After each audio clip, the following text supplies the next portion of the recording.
ભગવાન જગન્નાથની રથયાત્રાને લઈને કડક સુરક્ષા વ્યવસ્થા ગોઠવવામાં આવી છે। રથયાત્રાની સુરક્ષામાં 31,000 પોલીસ કર્મચારી ખડેપગે રહેશે। સુરક્ષા માટે 10 આઈજી, 42 ડીસીપી અને 88 એસીપી તૈનાત રહેશે। 800 થી વધુ પીઆઈને જવાબદારી સોંપવામાં આવી છે। મિલિટરી અને પેરામિલિટરી ફોર્સને પણ જવાબદારી સોંપાઈ છે। સુરક્ષાના ભાગરૂપે 59 નાકા પોઈન્ટ બનાવી ચેકિંગ કરવામાં આવશે। સ્માર્ટ પોલીસિંગ અને એઆઈ ટેકનોલોજીનો ઉપયોગ કરવામાં આવ્યો છે। 65,000 થી વધુ ફેસ રેકગ્નિશનથી અસામાજિક તત્વો પકડાઈ જશે। રથયાત્રાના ગજરાજ પર ખાસ ડેસિબલ મીટર લગાવવામાં આવ્યા છે। ગજરાજ પસાર ન થાય ત્યાં સુધી ડીજે ન વગાડવા અપીલ છે।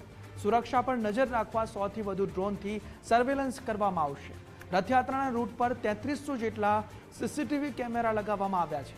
જગન્નાથ મંદિર, કાલુપુર, સરસપુરમાં એન્ટી ડ્રોન સિસ્ટમ કાર્યરત કરવામાં આવી છે, એટલે કે પોલીસ સિવાયના જે ડ્રોન હશે તેને તોડી પાડવામાં આવશે।